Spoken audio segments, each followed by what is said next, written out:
फर्ज होता है वैसे ही। आओ ए जेठ हमारे बने कलेक्टर देवर थानेदार मारो बालम सूबेदार मारो बालम सूबेदार। जेठ हमारे बने कलेक्टर देवर थानेदार मारो बालम सूबेदार मारो बालम सूबेदार।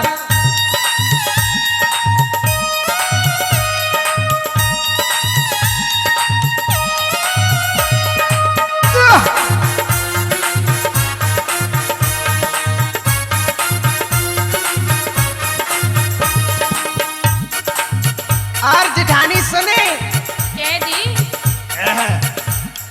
हमारे तो घर में सभी सर्विस में ने।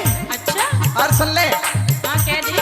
ससुर हमारे बने फौजी ससुर हमारे बने फौजी। और सुने कह दी। बॉर्डर पे चलावे गोली सासुल को बरतार मारे बालम सूबेदार मारे बालम सूबेदार।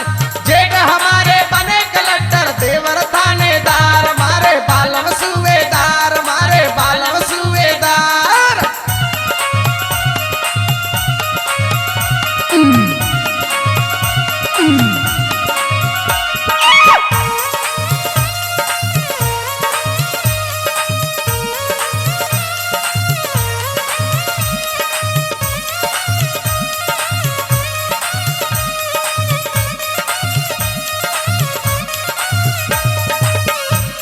और सुने ननद करे मेरी आंगन बाड़ी ननद करे मेरी आंगन बाड़ी ननद करे मेरी आंगन बाड़ी ननद करे मेरी आंगन बाड़ी।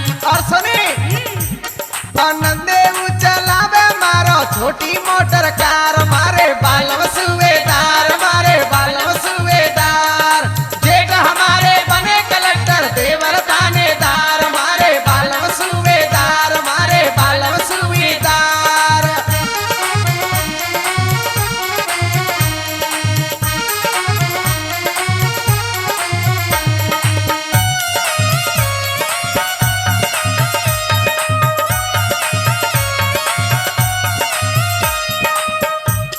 सुन ले